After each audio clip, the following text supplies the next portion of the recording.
What is up? It's your boy Aing here, bringing to you guys a brand new freaking video, man. So look, listen, today we got a fun one. Today we got an exciting one. Today we got a banger. So about 3 years ago, I set out on a new adventure in life, and that adventure is camping. I immediately fell in love. The opportunity to drive to a new place that I've never been and get to explore.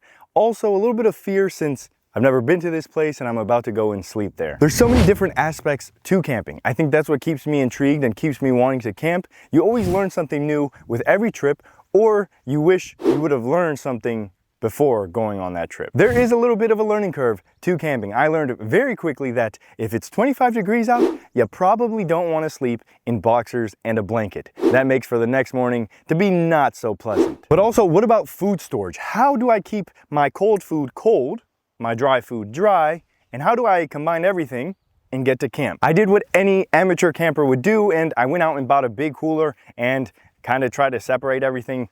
If you've done this, you know where this is gonna go.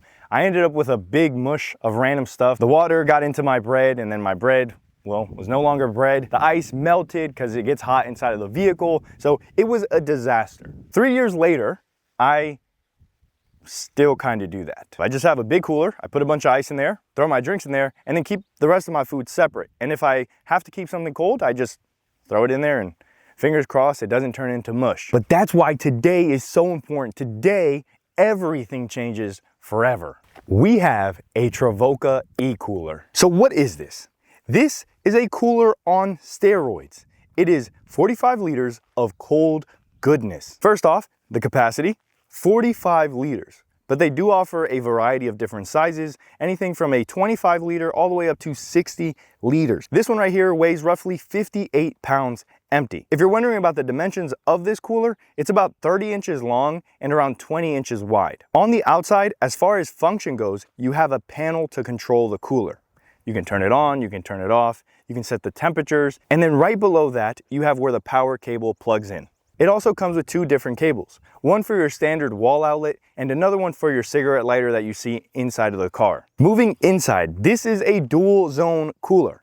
Yes, I said dual zone. If you don't know anything about me, I love ice cream and I love camping, but I've never been able to do both until now. You're not tied down to the dual zone. You can pull this little divider out and it automatically knows that it is now in single zone mode, which is pretty cool. So once I eat all the ice cream, I can just remove this divider and gain that extra space back. Now, let's talk about the looks, because this is obviously not your typical cooler. The colorway and the design stands out, and the attention to detail is above any cooler that I've ever seen. The material is high quality, it's super durable. I'm really rough with my stuff, and I haven't scuffed it up yet. You get these two handles to make it easy to move around. I will say, they are very well built, they feel sturdy, and they give you enough space to actually grab on to the cooler. You know how I mentioned the attention to detail? Yeah, the lid has so much attention to detail. Let me show you. You can open from either side. Also, you can completely remove the lid. This way, no matter how you mount it or how you put it in your vehicle, it will always let you open it with ease. Whatever way works best for you, the cooler allows for that to happen. Now, I've had this cooler for about a month, and in that month, I've had it plugged in, I believe, for like a week, because it says to let it run for some time before you actually use it. So we had it plugged in, and in that time, we've gone on 2 camping trips, which this was our main source of keeping the food cold and frozen. We've all been there. We find something that we think is so amazing, and we swear we will never go back to the old ways. I think I'm right there with this cooler. Before this, my menu for camp was very limited. I mean, bread, some type of deli meat, some cheese, and a drink. That's all I was able to take out on camp, because I was scared that if I took like raw meat or ice cream, it wasn't going to stay at the proper temperature. Not anymore. I can literally now take a ribeye to the beach and cook it with no worries that I'm about to give myself FBI. While it was expensive, I also bought some ice cream. Haagen-Dazs, you know, the go-to. Expensive, but it stayed frozen, so I'm not even mad about it. This cooler, I cannot thank it enough, because it allowed me to enjoy my favorite dessert out on the beach without any worries of it melting. Now let's talk about performance, because I think that's pretty important. It is very, very quiet. When I first got it and I set it up, I turned it on and I let it run, I was a little bit concerned because I thought maybe it was defective from how quiet it was. I was expecting some roar to life and then a constant hum. I didn't get that. at all. It just works in the background quietly.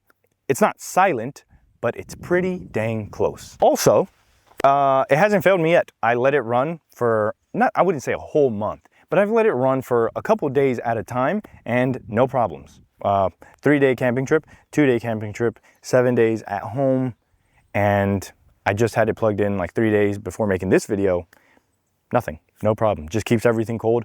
Also, wait, actually I'll talk to you about that in a little bit. As far as my usage, I plug it into the vehicle, get to the campsite. I usually go to like a local state park, and then I will plug it into the power at the state park. Then on my way home, plug it back into the vehicle, and we are nice and dandy. The entire time, my food and my beverages are cold. When we were camping, I had a little bit of a brain fart. I unplugged the cooler and plugged in something, I don't know if it was a light or something, I was charging something. And a couple hours later, I realized the cooler. I cannot tell you how happy I was to find out that when I opened it, it was still cold. Everything was still frozen. And then I did some research, and it can go up to 7 hours or more and keep everything at cold or frozen. For over 7 hours. Also, it rained. It rained pretty good, and I left it on the side of the vehicle where I thought that it was safe. I was supposed to move it under the vehicle, and well, I didn't. It rained, but it still works. IPX5. I don't know if that's good or not, but it's still working. So I guess I'll update you. If not, I think it's fine. Travoca, they are a newer company as far as coolers go, but they're not new, they're just newer than most of the big brands. But the coolers don't act like that. They are very much what you need and nothing that you don't need. If you follow this channel, you know we like Toyotas, and Toyota is very much that aesthetic where it's everything you need, nothing you don't need, and this cooler is very much like that. The reason I bring it up is because I see it being very, very reliable over a long time, because they use high quality components, and they also use technology from major companies like Toshiba. So it's not like they just are doing something random. No, they're doing stuff that's been proven and putting it all together in a very, very good looking package. I really believe that this will be one of the bigger companies in this industry, and I'm all here for it. I'll catch you guys in the next one. Peace. Oh gosh, I'm walking back to the car now. I forgot to mention, there's an app that allows you to control the settings for the cooler. But if you need to control it from your phone, you can also do that. Yeah, I just thought I'd mention that because that's pretty cool.